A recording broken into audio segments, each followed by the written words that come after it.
গাঁজা কারবারিদের হাতে বাধার সম্মুখীন পুলিশ প্রশাসন। সোনামুড়া কমলনগর কলাবাড়ি জনজাতি এলাকায় বৃহস্পতিবার দুপুর 12:30 নাগাদ পুলিশের দাবরানিতে ঘটনাস্থল থেকে পালালো গাঁজা কারবারিরা। ঘটনায় এলাকায় তীব্র উত্তেজনা।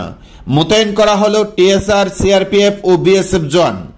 সংবাদে প্রকাশ, সোনামুড়া কমলনগর কলাবাড়ি জনজাতি বিস্তীর্ণ এলাকা জুড়ে গাঁজা কারবারিরা সরকারি ভূমি দখল করে বিস্তীর্ণ এলাকায় জুড়ে গাঁজা বাগান তৈরি করেছেন।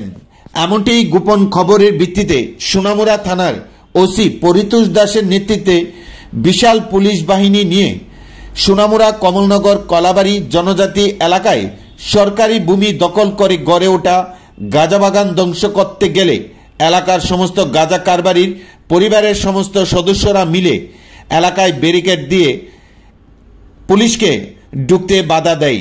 এমনকি একটা সময় পুলিশের উপর ইট পাটকেল দিয়ে ঢিল ছুটতে থাকে। পরবর্তী সময়ে পুলিশের দাবরানিতে ঘটনাস্থল থেকে পিছু পা হয় গাঁজা কারবারিরা। এ নিয়ে এলাকায় দেখা দেয় তীব্র উত্তেজনা।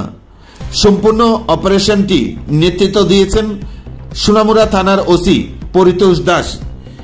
এলাকা জুড়ে তীব্র উত্তেজনা বিরাজ করছে।